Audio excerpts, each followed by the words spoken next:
British Prime Minister David Cameron is looking forward to his meeting with Prime Minister Narendra Modi when they meet in Australia for the G20 summit. Our correspondent Lavina Tandon gets us this exclusive interview. In conversation with the Prime Minister of Great Britain and Northern Ireland at 10 Downing Street. Thank you very much, Prime Minister, for inviting me to your Diwali party, and thank you for your time. Very great pleasure and very happy Diwali. Thank you very much. Happy Diwali to you as well.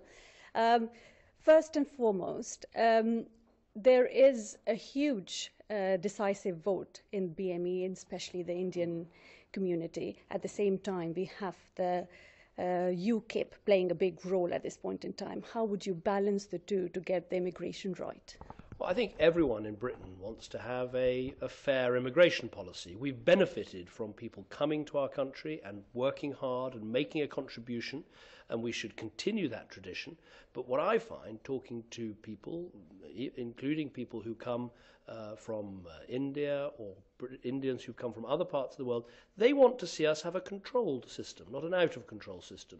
So I think that's what we need. But I think today, celebrating Diwali, is a day we celebrate the massive commitment that British Indians have made to our country, whether they've come from Gujarat or parts of India, or whether indeed they've come from Uganda or Kenya or other parts of the world. Yes, absolutely. Now, you are inviting students as well as businesses to India. Do you think, but the number of students have actually decreased. Also, 700 bogus colleges have been shut down, but I feel have done lots of shows on it, and I find that these highly trusted colleges that have been given status by the government and have shut down, many a times do not return their fees as well. So what are you going to revisit the visa rules at all to make it look as if Britain is welcoming students and businesses? Well, let's be absolutely clear about the position with regard to students. There's no limit on the number of Indian students that can come and study in Britain.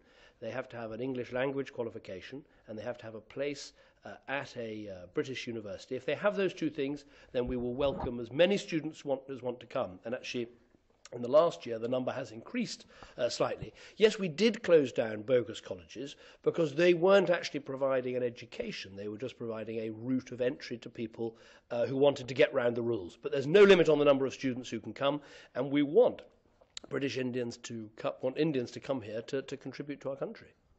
That's a very welcoming thought, really. Now, going to Modi, how do you see India under Modi? What do you think about the policy decisions that he has taken, and which one is the most striking one for you? Well, I've been impressed by what I saw when he was the economic transformation of Gujarat. I think showed that he is a successful manager, and I think the emphasis he has on growth and the economy and reform, but also on public health issues in India, I think has been a very strong start. So we look forward to working with him. The British-Indian relationship is strong. India is one of the biggest investors into Britain. Britain's one of the biggest investors into India. I want to see us take our relationship to a new level, and I look forward to meeting with Mr. Modi at the G20 in Brisbane, Australia. And hopefully in the UK soon? I hope very soon. I think we are, as you might know, we're constructing a statue of Gandhi to go in Parliament Square, which I think will be a hugely symbolic moment for Britain and for India. And I hope that as that happens and other things happen, we can encourage Prime Minister Modi to come to Britain. Fantastic. That will be good news for us as well.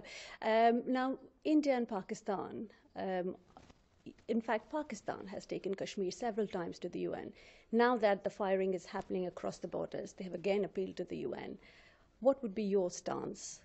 Well, we very much believe this is something that should be discussed by India and Pakistan together, that this is not something where Britain can play some sort of adjudicating role. This is an issue for India and Pakistan. We want to see tensions come down. We think it's very important there aren't incursions across the line of control.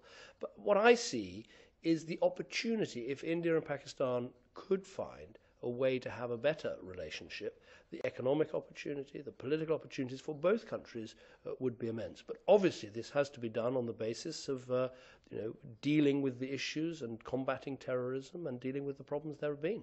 Bilaterally? Well, I think, as I say, tensions need to come down, and the best way to do that is, and we have seen this in the recent past, for Indian and Pakistani politicians to meet and talk with each other. Well, terrorism now is a big issue for the entire world, ISIS. How do you see globally working towards combating that and confronting that? Well, we obviously have to confront ISIS in Iraq and Syria, and Britain is part of the international coalition backed by many Arab states that's doing that.